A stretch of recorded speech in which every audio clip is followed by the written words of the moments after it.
Okay, hey y'all.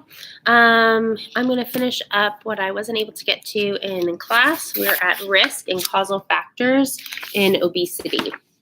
As we've mentioned, with eating disorders, we see a lot of overlap. There's genetic inheritance, there's the hormonal differences, sociocultural influences, family influences, and stress and comfort food, and we're going to talk about all of them. So the role of the genes that we see on 44 here. We do see that evolutionarily, genes predispose a person to gain weight. As we mentioned in class, that hormonal levels, that's the next one, sorry, that genetic differences can be passed down from parents to children. As far as a predisposition to have binge eating tendencies. There's a specific genetic mutation that has specifically been linked to that. And there is evidence that there's a number of common genes that are found in individuals that have higher BMI. So the next page, we have those hormonal differences. On page 45, hormones involved in appetite and weight regulation. What we talked about in class is obviously the hormone levels and the weight of the mother, especially while she's pregnant, is very influential on the body weight of the baby that's born. And then we do see that overall and through their lifetime that mothers who had higher glucose or different hormone levels when they are pregnant do have children who have a higher disposition for high BMI and obesity. Leptin in specific is a hormone produced by fat cells that act to reduce food intake. An inability to produce leptin, because you're not reducing that food intake, would then lead to higher levels of food intake and higher levels of weight. And then there's ghrelin, a hormone produced by the stomach that stimulates appetite. So if you have too much ghrelin, high ghrelin, excuse me, you would then obviously have a higher weight, and this is what's called Prader-Willi syndrome. And now looking at the next one, page 46, sociocultural influences. Time pressure can cause poor eating and bad eating habits. So people who are always on the run or feel like they have to scarf down food really quickly because they're so busy. Also restaurant portions, like just one Big Mac and fries, that's actually 2.5 portions of food. So you should have half the Big Mac and about a third of the fries. And they just give you way too much food. There's also ultra-processed foods, which lead, they're just not good, clean eating. It's going to lead to higher weight. And then also food accessibility, which we talked about for individuals who come from marked race and ethnicities, who have less access to healthy food, who have less privilege, or just going to not have the money to pay for that healthy food, or they don't have access to it. It's what's called a food desert. And they don't have access to a good, clean grocery store that they could get food. Advertising also has a huge part of it as far as just food advertising, looking at, delicious food on commercials and wanting to have that, all of the Food Network channels and cooking channels and all that kind of stuff can also lead to overeating and an over-obsession with food. And then also immigrants to the United States have lower obesity rates for the first 10 years. So I guess their cultural values of wherever they're coming from sticks with them. But then acculturation sets in, and then that next 2 years, after that 10 years, I should say, not the next 10 years, after those 10 years, we do see an increase in BMI. Family influences. We do see that individuals who have higher weights also have family members who have higher weights. They do have a tendency also to eat together. And there's probably someone or a few people in the family who are making food, and that may not be the most healthy food, but they're providing it to their children and their family or those extended family members, whoever's coming over for dinner. So those higher fat, higher calorie diets are really going to affect people's weight. And then what's modeled very much is like eating to numb, like we've talked about a number of times today, that people maybe feel overwhelmed with their feelings or anxieties, worries, whatever it is.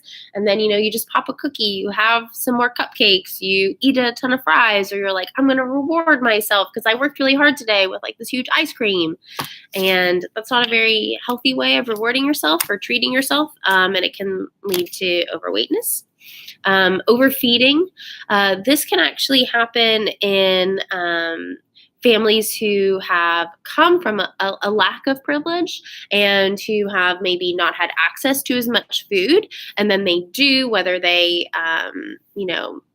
are able to make more money or they've moved locations or whatever it is, they're maybe a refugee or an immigrant, and then they overfeed their children because they don't believe in wasting food, which is a good value, but telling your kids, clean your plate all the time is actually not very good because, again, you should be self-regulating when you're stopping, not, your mother gave you a huge load of potatoes on your plate. And then there's this idea of contagion, like we talked about with primarily, we talked about it in here with suicide, but it is also socially contagious in close relationships that if you see that someone's eating a lot, someone's enjoying a lot of food, that people around you are a lot bigger, slowly but surely you too become of a higher weight and eat more. Then we have Clean Plate Club, kind of just talked about that. And with that idea, and that's on page 48, is that you're seeing food as a reward or as a punishment, right? It's like, you don't get to have dessert unless you clean your plate, right? How many parents have said that? I know my mom did growing up. And really what that leads to is overeating. So now they have like too much to eat for dinner and they have dessert.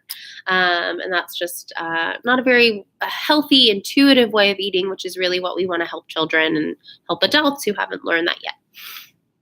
And then also this idea of like not going to bed hungry, that like people worry a lot, like their child's not eating.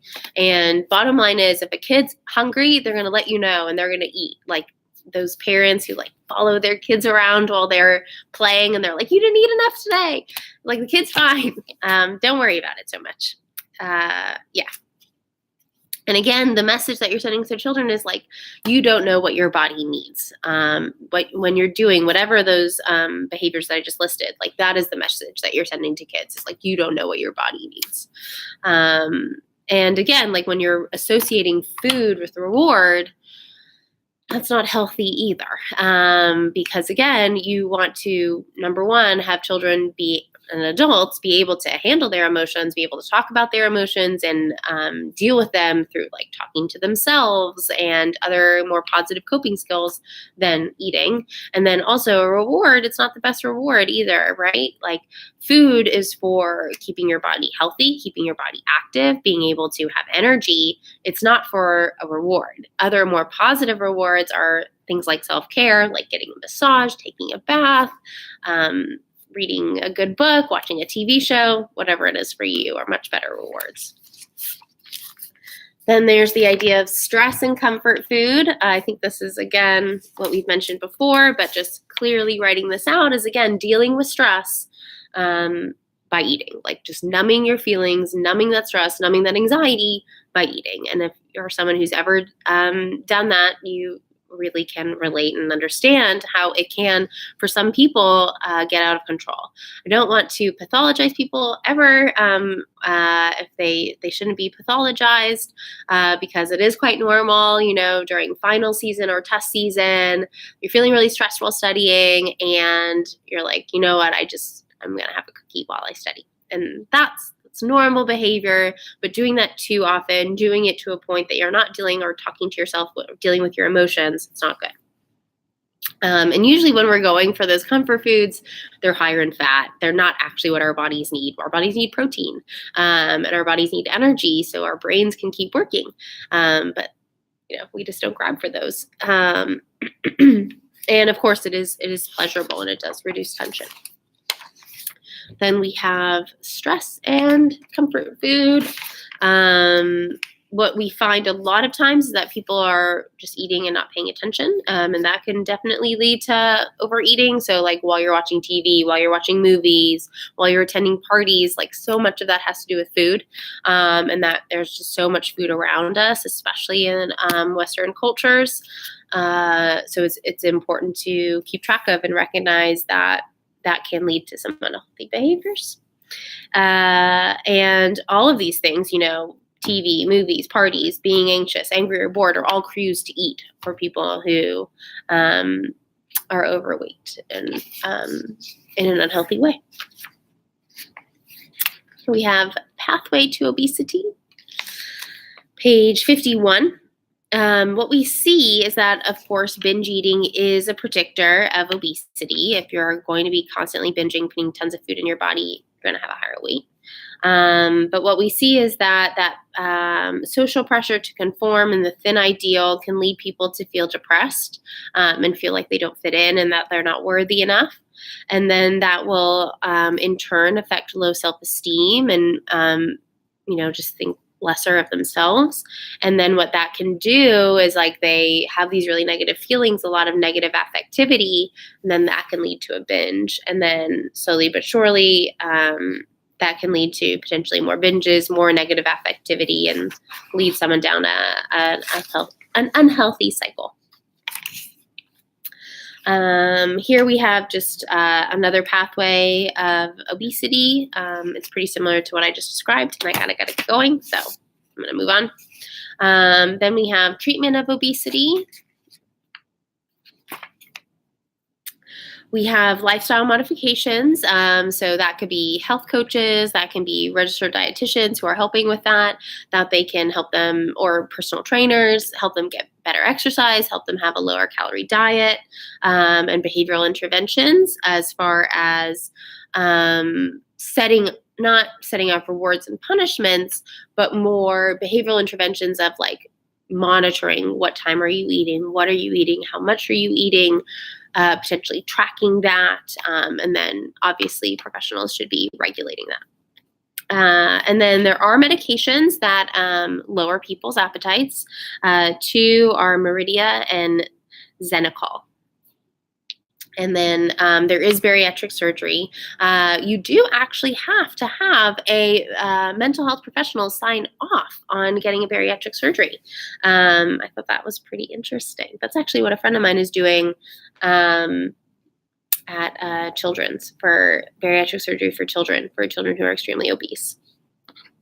And what bariatric surgery does is it reduces the capacity of the stomach or shortens the intestine. So you just can't fit enough food, and people are forced to, eat like this amount of food.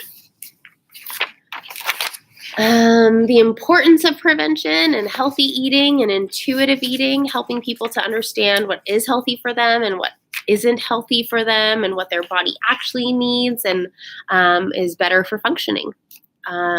So once people become obese, it's really difficult for them to lose weight and then maintain their lower weight because their bodies get used to having that higher fat and they want to keep that fat on because when thinking back to when we were cave people, this is still part of our just body's way of functioning is that like we were always worried about starvation and not having enough food or like going through the winter and needing to pack it on. Obviously we have food throughout the winter and we don't need to pack it on that way anymore, but our bodies still hold on to fat for that reason. So really hard to get it off, and that's why prevention is so important. But what's just good for prevention is just healthy lifestyle. So sleeping more, eating healthy foods, walking or taking the stairs, exercising at healthy amounts, not over exercising. And yeah, just trying to cut down on how much you eat. And then we have unresolved issues as always. I think I've pretty much talked already about the debate that's going on as far as weight stigma and how that plays into our understanding of obesity.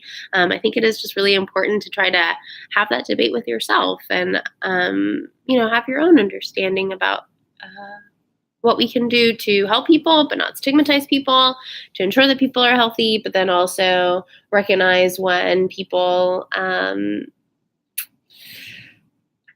need help, I guess. I don't know. Think to yourself, I guess. So the big questions are: what is the role of public policy on fighting obesity? And should unhealthy foods be taxed or banned? Those are big questions that you see in other states. There's like the soda tax, and you can't have too much soda. I think that's in New York. Anyway, alrighty, so that's the end. I'll post those last few slides when I get a chance, and I'll post the Chapter 9 review when I write up the Chapter 9 questions for the test. Good luck studying, everyone, and if you have any questions, let me know. Take care.